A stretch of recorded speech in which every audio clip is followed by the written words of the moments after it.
This is the first of hopefully quite regular videos in the butterfly garden. Homeforbutterflies.com for further information. What I'm looking at here is an elm tree, one of our biggest ones. These derived, English elm they are, from that row over there that you can see the other side of the dike from suckers, sorry, which we moved in 1997. That was one of the first jobs that we did, and as you can see they've lived very well, apart from, if we move along and to the end of this row of what we call the elms, those end two succumbed to Dutch Elm Disease last year. This one here behind the arbour with the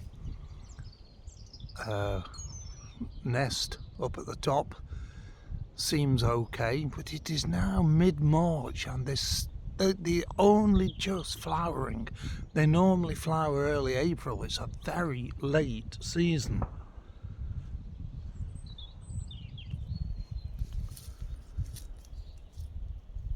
Hello, Nutkin. Yes, it's taking a bit of getting going. Yeah, shame about these elms, an absolute disaster. But we've got lots of sucker growth again coming through.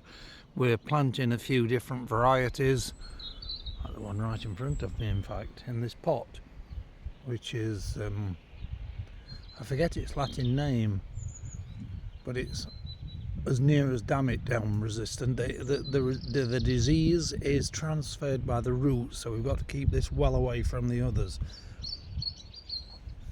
I'm going to go into the other garden now, which is over in that direction, the pond garden, because we've got another group of elms there which are very healthy.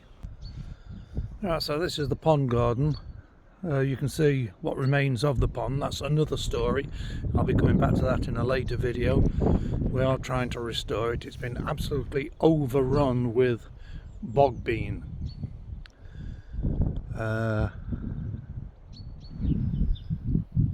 Two mallards, I think they're going to be nesting very soon. Bog bean covered up with tarpaulin, but they've pulled it back. Got to get rid of it if we possibly can. So going back to the elms then, here is a very good example of a couple of rather spindly elms, English elms again, growing together. You can see at the very top a few flowers, very sparse this year, the flowers, but an amazing bonanza of flowers last year, and a bit like plums, I think.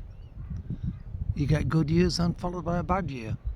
And the reason there is all this interest in the elm for us is because it's a caterpillar food plant of the white letter hairstreak. Check the website for details of the butterfly on the wing in mid-June, the white letter hairstreak. Let's have a close-up of these elm flowers.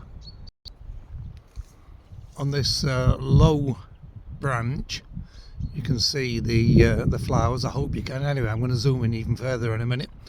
And it is alleged that the caterpillars, when they hatch out of the egg in early February to tie in with the flowers emerging, they need the flowers. Whether that's simply because the flowers emerge before the leaves, or it is a critical part of the diary, but a conjuncture going on there. Conjecture, isn't it? Let's zoom in. It's a bit windy. Hopefully it'll stay reasonably in focus. So yes, this hopefully the white letter hair streaks aren't going to be too in short supply of food, too much in short supply of food. Plenty of elms around and lots of them still in good condition, but what a shock to see those two big ones die last year after all these years. 1997 we planted them as little tiny saplings. Anyway, more videos to follow. keep watching, and as I say, full details of everything on the website homeforbutterflies.com.